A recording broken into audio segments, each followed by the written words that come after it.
बिस्मिल्लाहिर्रहमानिर्रहीम। अस्सलाम वालेकुम नादरीन, आप यूट्यूब चैनल देख रहे हैं। मैं इमरान खान हूँ। नादरीन, सरगोदा से आगाज़ कर दिया गया है 9 मई के मामलात में सज़ा सुनाने के हवाले से। सरगोदा की अदालत ने जो सज़ा सुनाई है उसमें 39 अफराद को, जो पाकिस्तान तहरीक इंसाफ से उनका ताल्लुक़ है, जिनमें मलक अहमद खान बच्चड़, ये अपोजिशन लीडर हैं पंजाब असम्बली में।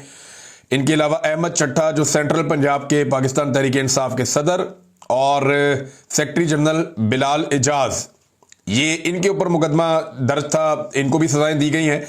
10-10 साल की सजा सुनाई गई 9 मई के मुकदमात में।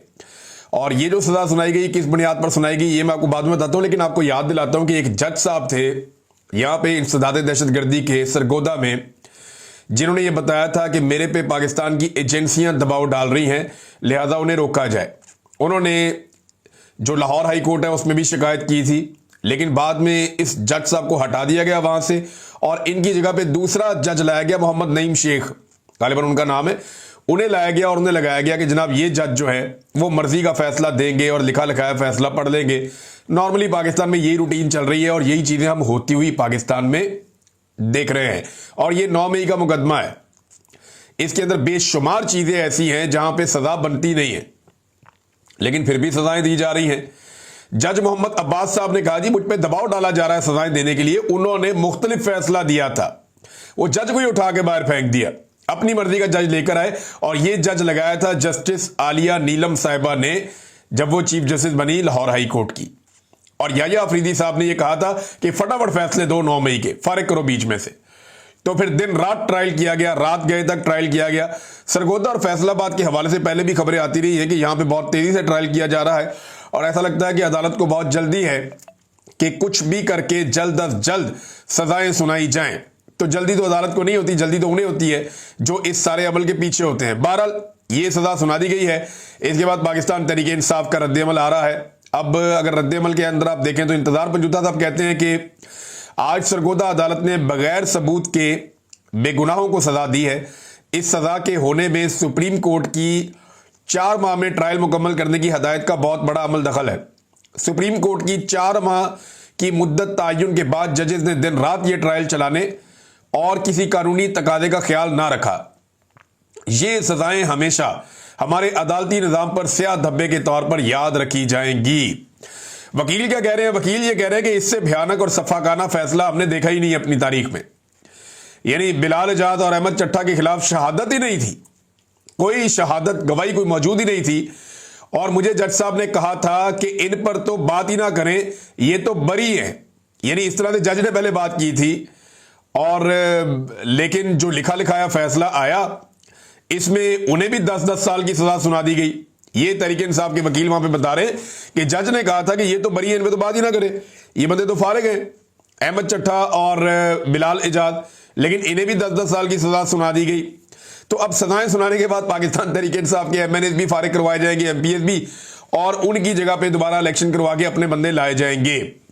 ये जो मिलिट्री एस्टेब्लिशमेंट ने फैसला कर रखा है ना, अगर किसी को आज भी लगता है कि अदालत के जरिए से, कानून के जरिए से, इंसाफ के जरिए से, सिस्टम में रहते हुए बगैर डील के इमरान खान साहब या पाकिस्तान तहरीक इंसाफ इस गर्दाब से निकल आएगी, तो वो भूल का शिकार है। या तो इमरान खान साहब को डील करनी पड़ेगी या फिर अवाम को सड़कों पे फैसला करना पड़ेगा इस निजाम के साथ। या तो इनसे 2-2 हाथ करने पड़ेंगे या इनके सामने हाथ जोड़ने पड़ेंगे। दूसरा कोई ऑप्शन नहीं है कि आप कानून और इंसाफ के जरिए से इस मामले से निकल आए, क्योंकि पाकिस्तान की मिलिट्री एस्टेब्लिशमेंट ने यह तय कर रखा है कि उन्होंने हर हाल में कुचलने की अपनी पॉलिसी को जारी रखना है। जमहूरियत गई भाड़ में, इंसाफ गया भाड़ में, वो किसी चीज में नहीं मानते भाई। वो ये कहते हैं कि जैसे हमारा दिल कर रहा है उसी तरह निजाम को चलाएंगे। अब तहरीक इंसाफ ने वैसे तो परखचे उड़ा दिए थे 9 मई के मुकदमात के हवाले से। यहां पे बहुत सारे लोगों ने बड़े लंबे लंबे थ्रेड्स लिखे हैं और उन्होंने बताया है कि किस तरीके से ये मुकदमा झूठे हैं और अदालत के अंदर कौन कौन सी चीजें साबित हुई। लेकिन इसके बावजूद अदालतें पड़े पड़े फैसले सुनाई जा रही हैं। अदर मशवानी साहब ने, या पाकिस्तान तहरीक इंसाफ का जो सोशल मीडिया है, उन्होंने ये मामला उठाया और एक तफसीली पैगाम जारी किया। और सोशल मीडिया का ये पोर्शन है ना नादरीन, ये सुनने वाला, इसको एक दफा आप सुनेंगे तो आपको आइडिया हो जाएगा कि पाकिस्तान तहरीक इंसाफ के खिलाफ 9 मई एक बहाना था। एक्चुअली पाकिस्तान तहरीक इंसाफ और इमरान खान को निशाना बनाना था। सिंपल ये है। और 9 मई के बहाने जिस तरह एक सियासी जमात को कुचला गया है, इसकी मादी में कोई मिसाल नहीं मिलती। अब अगर आप देखें तो 9 मई में कौन सी ऐसी चीजें हैं जो, या 9 मई से जुड़े ऐसे कौन से मुकदमात के अंदर पहलू हैं जिनकी बुनियाद पर सजा तो बनती नहीं थी। ये वो चीजें जो पीटीआई निकाल कर लाई है, और इसमें बेशुमार और चीजें भी शामिल की जा सकती हैं। लेकिन ये देखें आप, जिस साजिश पर इमरान खान समेत क़यादत की जमानतें खारिज की गई, वो साजिश एफआईआर में सिरे से दर्ज ही नहीं है। पुलिस गवाहों ने अदालत में तस्लीम किया कि साजिश का जिक्र बाद में खुद साख्ता तौर पर बयानात में शामिल किया गया है। यानी इन्होंने जाके पहले साजिश सुन ली, भाई तुमने सुन ली है तो पहले तो साजिश शामिल करो ना उसके अंदर। एफआईआर में है ही नहीं। एफआईआर 10 मई की सुबह 3:20 पर दर्ज हुई, जबकि शिकायत 10:30 को मौसूल हुई। यानी 7 घंटे 10 मिनट के बाद, यानी तकरीबन 7 घंटे के बाद दरखास्त आती है, 7 घंटे पहले एफआईआर हो जाती है। ये दुनिया में कभी कहीं आपने सुना है कि दरखास्त बाद में आए और एफआईआर पहले हो जाए? ये कैलेबरी फॉन्ट में हुआ था कि इनकी डीड पहले लिखी गई थी और वो फॉन्ट बाद में ईजाद हुआ था। ये वही वाली कहानी यहां पे हो गई जो कैलेबरी में हुई थी कि एफआईआर होती है सुबह 3:20 पे, और जो दरखास्त आती है वो सुबह आती है 10:30 पे, 7 घंटे 10 मिनट के बाद। एफआईआर में 5 जख्मी एहलकारों के बारे में बताया गया, जबकि अदालत में सिर्फ 3 एहलकारों के मेडिकल लीगल सर्टिफिकेट पेश किए गए कि ये जख्मी थे, और वो भी जाली निकले क्योंकि डॉक्टर ने बता दिया अदालत में कि पुलिस वालों ने कोई जख्म नहीं दिखाए, सिर्फ जबानी बताया था, तो हमने बना दिया जो कहा गया। इन्वेस्टिगेशन ऑफिसर ने तस्लीम किया कि जाए वकुआ का कभी उसने दौरा ही नहीं किया। यह नाज़रीन इतना बड़ा मामला है कि इसमें तो सजा कभी हो ही नहीं सकती। जो स्टार गवाह थे हसाम अफजल और मोहम्मद खालिद, इन्होंने दावा किया कि वो छुपकर तहरीके इंसाफ की टॉप लीडरशिप की मीटिंग में घुसे और मेज और सोफे के नीचे छुपकर उन्होंने साजिश सुनी। मेज के नीचे कैसे छुप सकते हैं, सोफे के नीचे कैसे छुप सकते हैं, हैरत होती है मुझे। इस साजिशी मीटिंग में शुरका की तादाद हर शहर में इन लोगों ने अलग बताई। लाहौर में बताई 15, गुजरावाला में बताई 58, सरगोदा में बताई 14 और फैसलाबाद में बताई 44।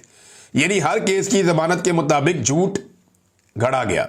यानी आप अंदाजा करें कि एक ही बयान है, हर जगह जाके बंदों की तादाद बदल जाती है। लाहौर में कोई और है, गुजरावाला में कोई और है, सरगोदा में कोई और है, फैसलाबाद में कोई और है।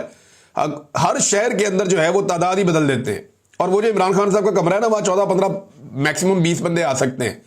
ये 44 और 58 वाला फिगर कहां से आ गए तो समझ से बाहर है। बहरहाल झूठी गवाही और झूठ के पांव नहीं होते। कोई CDR, audio, video, location data या तस्दीकी गवाह पेश नहीं किया गया।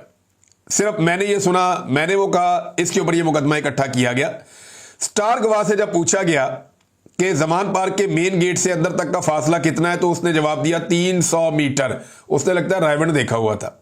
जमान पार्क में तो 100 मीटर भी नहीं बनता, मेरे ख्याल में 50 मीटर भी नहीं बनता, शायद 30 मीटर होगा। तो 10 गुना फासला उसने बताया कि जनाब 300 मीटर का फासला है जमान पार्क से लेकर, गेट से लेकर अंदर तक का। इन्वेस्टिगेशन ऑफिसर ने दावा किया कि वाकयात के 30 दिन बाद ग्रीन बेल्ट से उन्होंने डंडे बरामद किए।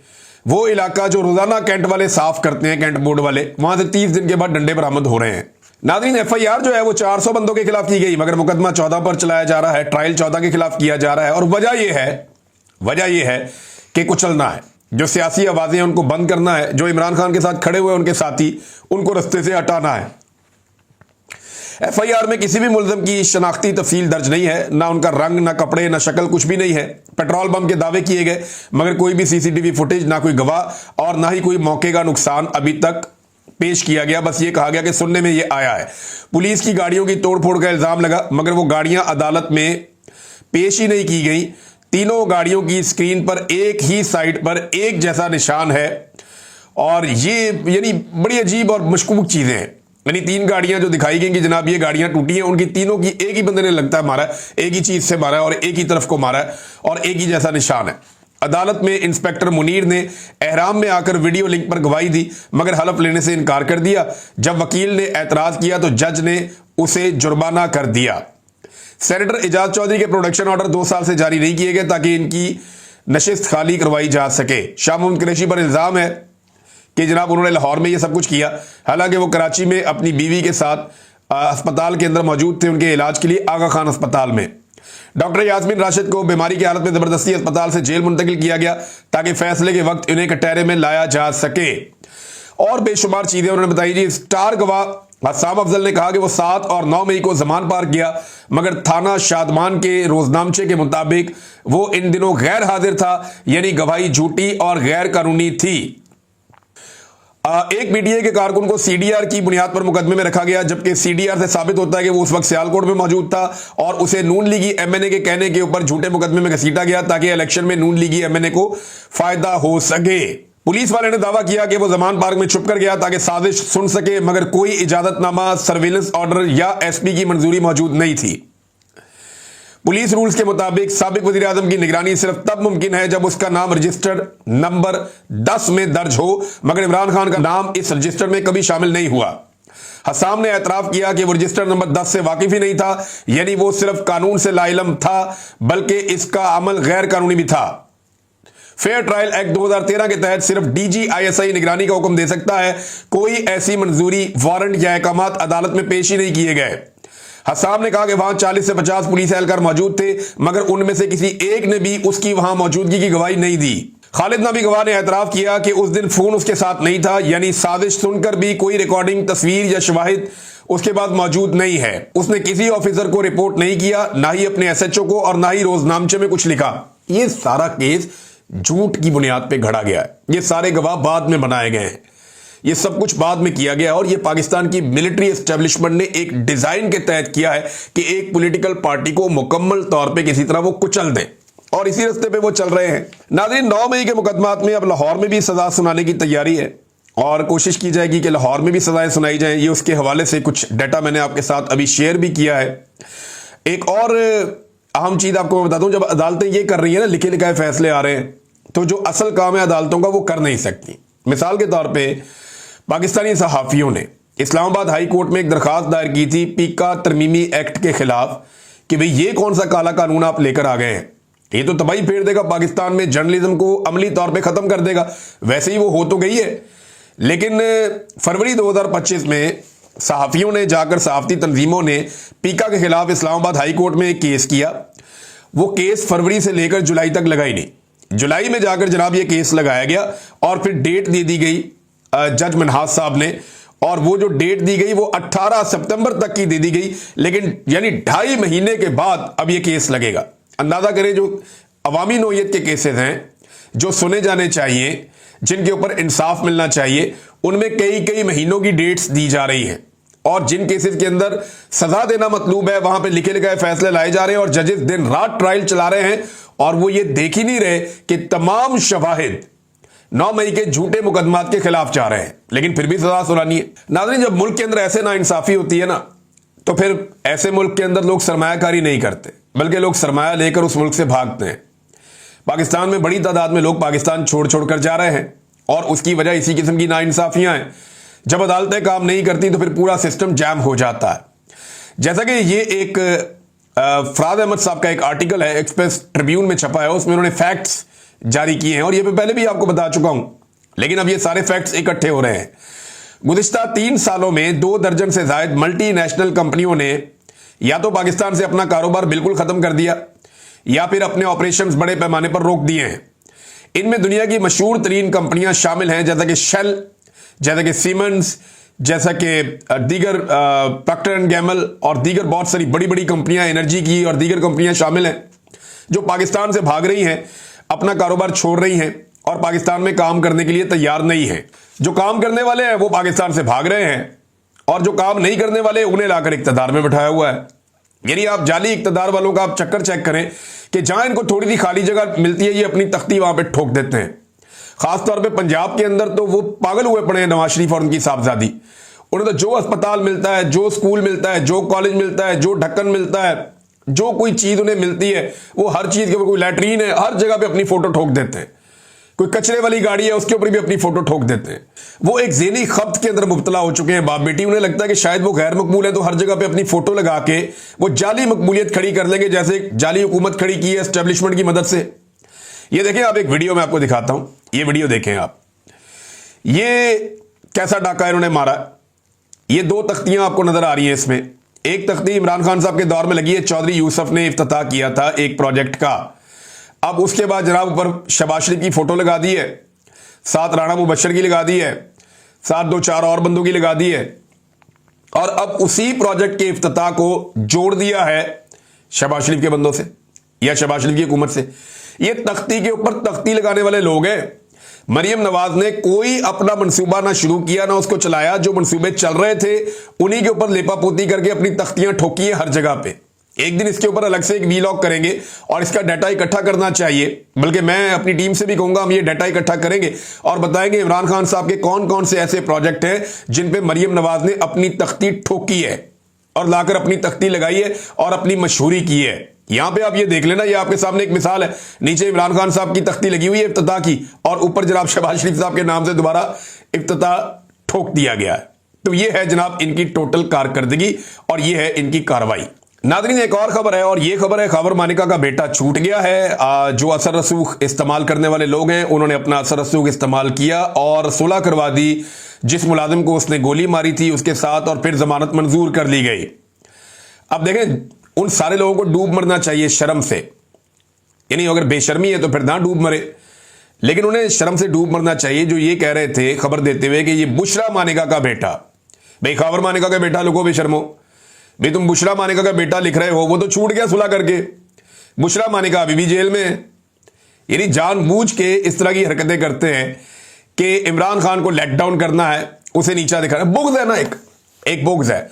यानी पाकिस्तान तहरीक इंसाफ में कोई भी बंदा बुरा करे, ये कहते हैं जी इमरान खान रिस्पॉन्सिबल है। वो जेल में बैठा हुआ आदमी है, उससे कोई मिल नहीं सकता, सहाफ़ी उससे बात नहीं कर सकते, उसकी फैमिली उससे मुलाकात नहीं कर सकती। आज के दिन में उसकी फैमिली गई मिलने के लिए, मिलवाया नहीं गया। इमरान खान की बहनें सारा दिन इंतजार करती रही। वहां पर अडयाला के बाहर कारकुन भी गिरफ्तार किए गए। पाकिस्तान तहरीक इंसाफ की अब गिरफ्तारियां अमली तौर पर शुरू हो गई हैं, क्योंकि सबको आइडिया है कि अब तहरीक चलने जा रही है और इस तहरीक के लिए लोग निकलेंगे, लिहाजा सबको पकड़ो और बंद कर दो। तो बंदे पकड़े जा रहे हैं, बंदे बंद किए जा रहे हैं ताकि तहरीक को चलने से पहले रोका जा सके और कुचला जा सके। तो अवामी तहरीक जब चली ना, या जब अवाम ने फैसला कर दिया उन्होंने निकलना है, तो फिर गिरफ्तारियां कुछ नहीं बेचती। पाकिस्तान की जेलों में इतनी जगह ही नहीं है कि अवाम के 2% को भी अपने अंदर भर सके। अगर अवाम निकल आई ना तो ये टके की इनकी औकात नहीं रहेगी। ये 2 दिन के अंदर एक्सपोज हो जाएंगे, पूरा का पूरा निजाम, पूरी की पूरी एस्टेब्लिशमेंट। लेकिन ये अवाम ने तय करना है कि उन्होंने कब निकलना है। बहरहाल ये छूट गया और ये एक तमाचा है उन तमाम टाउट्स के मुंह के ऊपर जो ये कह रहे थे कि ये बुशरा मानिका का बेटा है। तो देखें, बेटा तो उसी का है, लेकिन आप जोड़ते हैं सिर्फ एक पॉलिटिकल पॉइंट स्कोरिंग के लिए।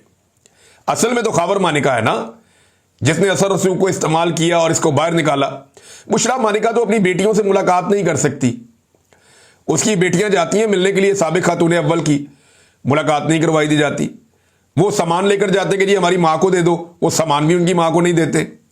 तो ये सूरत हाल तो उनके साथ पेश आ रही है, लेकिन जिन्होंने ये खबर दी थी उन्हें जरा थोड़ा सा शर्म करनी चाहिए। नाज़रीन, अब तक के लिए इतना ही। अपना ख्याल रखिएगा, अपने इस चैनल का भी। अल्लाह हाफ़िज़।